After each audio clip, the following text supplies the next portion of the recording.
ganito talaga ka-greedy mga kababayan allegedly, ito pong mga bilyar. Dahil meron daw pong isang pamilya na nagrereklamo mga kababayan o inirereklamo, ito pong pag-angkin daw po umano ni Cynthia Villar sa kanilang mga minanang lupain. So ngayon sabi po dito sa nakita po nating balita galing po dito sa Bilyonaryo News Channel, Pamilya Alonzo inirereklamo ang pag-angkin umano ni Cynthia Villar sa kanilang minanang lupain mga kababayan. Ito, pakinggan po natin. Ilang dekada nang sinasaka ng pamilya Alonzo ang kanilang lupain sa Bacoor, Cavite. Wala silang kamalay-malay na. Pero inyo mga kababayan, sobrang tindi nitong mga Villar, lalo na nitong si Miss or si Ma'am Cynthia Villar. Diba sobrang yaman na nila pero grabe yung pangangamkam nila ng lupain kung totoo man po ito. Di po ba? Anyway, tuloy pa natin. Nabili na pala ang kanilang lupa kahit na may hawak silang titulo. Narito ang exclusive agenda report ni Pierre Pastor. Squatters na raw sila ngayon sa sarili nilang lupa. Ito raw ang sinabi sa pamilya Alonzo ng Barangay Molino 6 sa Bacoor, Cavite. Tila hindi lang sa malalayong hasyenda nangyayari ang land grabbing. Kahit sa mga kalapitbayan ng Maynila gaya ng Cavite, may inaagawan din ng mga lupa. Kinukuha umano ni former Senator Cynthia Villar ang 2.5 hectares na lupaing ito na nasa kalagitnaan ng residential area sa Molino 6. Tinanong ko pa nga po siya dito. Ito yung nag-viral mga kababayan noon na kung saan may umiiyak na babae na hinimatay pa nga. Ano po, dahil nga kung mapapansin nyo, kinamkam yung kanilang lupain, yung kanilang sinasakang lupa, yung pinamana sa kanila. Di po ba ganito po kagarapal mga kababayan? Ito pong mga Villar, lalo na itong si Miss Cynthia Villar, kung totoo man po, itong aligasyon po sa kanila, yung pangangamkam ng lupa. Kasi may mga titulong hawak yung mga residente dito, pero wala silang kaalam-alam na kahit may hawak po silang titulo, nakamkam na pala yung kanilang lupa. Ako po siya doon, sabi ko, Ma'am, good afternoon po, ano po may paglilingkod ko. Sinabi niya sa akin, nabili ko na to, tapos sabay alis po. Pero, paano naman ang titulong hawak ng pamilya para sa lupaing minana nila sa kanilang mga magulang at sinasaka nila simula pa 1968? Nung nabubuhay ang tatay ko, may irrigation po yan. 3 beses po namin sinasaka sa loob ng isang taon yan. Pagkakaani, patubig, kakaani, patubig. Kasi buhay naman po yung tubig niyan eh. Grabe no? Wala na po, kasi nga ginawa na pong river drive, sinaraduhan na rin po, nilagyan na ng kalsada. 2023 nang nagsimula umano ang unti-unting pang-aagaw sa lupa.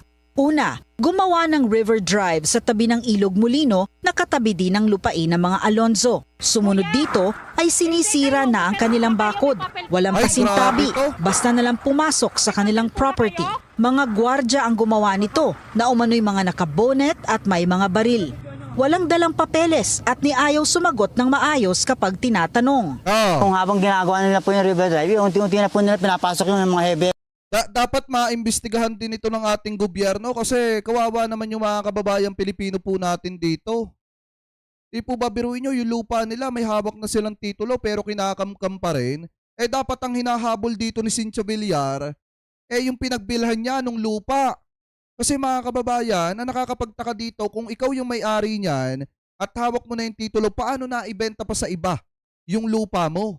Di po ba? At paano nabili ni Cynthia Villar yung lupain nila? So ngayon mga kababayan, dapat maimbestigahan po ito kasi kawawa naman yung mga kababayan Pilipino po natin at dapat papanagutin ito po mga Villar sa kanilang mga ginagawang ganitong gawain. Hindi na po ito makatao.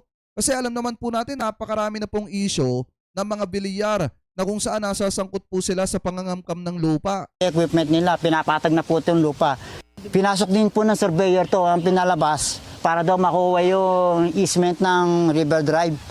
Pero sinita ko po yung geodetic engineer nila. Sabi ko, bakit pati ito sinusukat nyo? Hindi naman kakasama yan.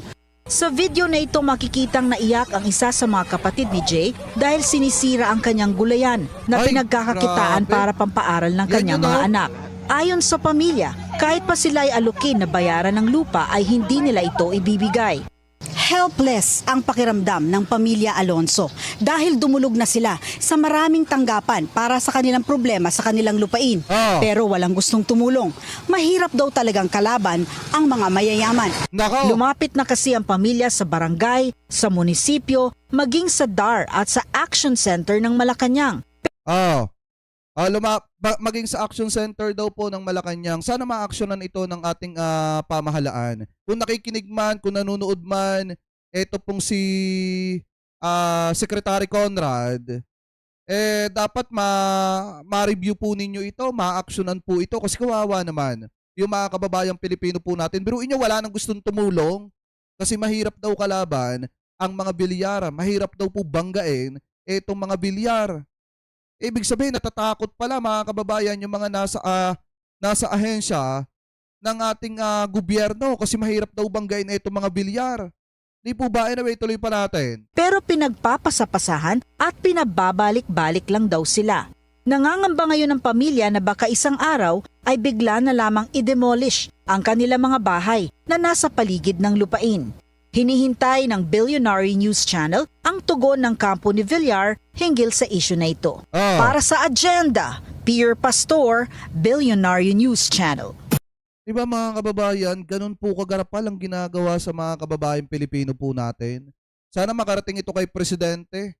Kasi ako naniniwala ako mga kababayan, itong problemang ito, pag si Presidente umaksyon dyan, ma-aksyonan po yan ni Presidente. May mga matatapakan siya, masasagasaan, oo. Pero ang bunga naman po mga kababayan ng gagawing aksyon ng ating mahal na Pangulo, mapapabalik sa mga kababayang Pilipino po natin yung kanilang lupain.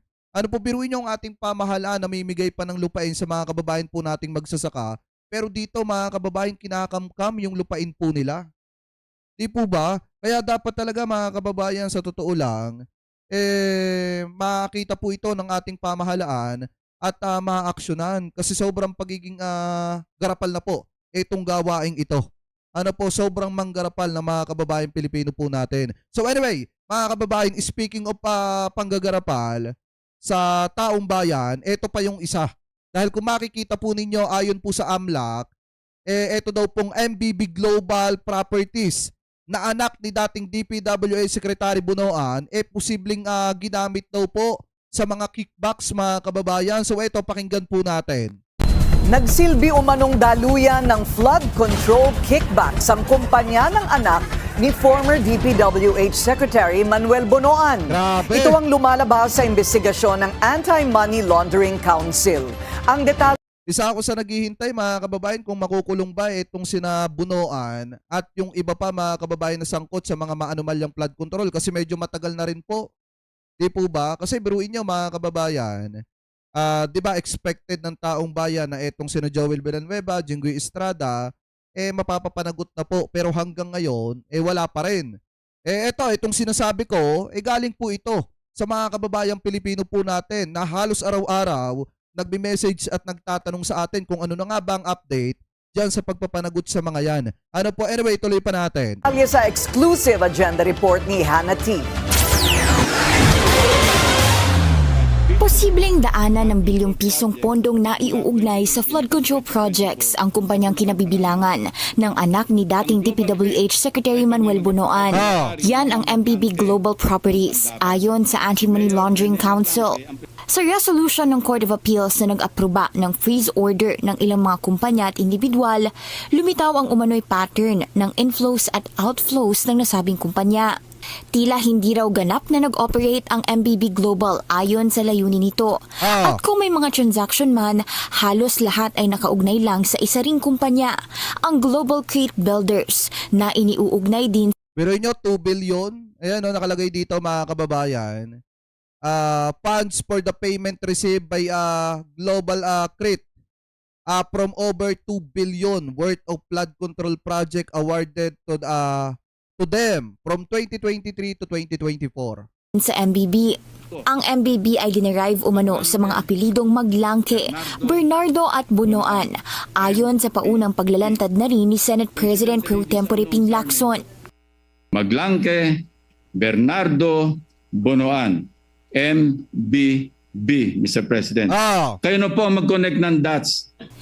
Treasurer ng kumpanya si Fatima Bunoan de la Cruz, ang anak ni dating DPWH Secretary Manuel Bunoan. Pangulo naman nito si Macy Monique Maglangke, anak ni Candaba Mayor Rene Maglangke. Kasama rin sa MBB si Sunshine Bernardo, na anak ni retired Undersecretary Roberto Bernardo, ayon kay Lacson.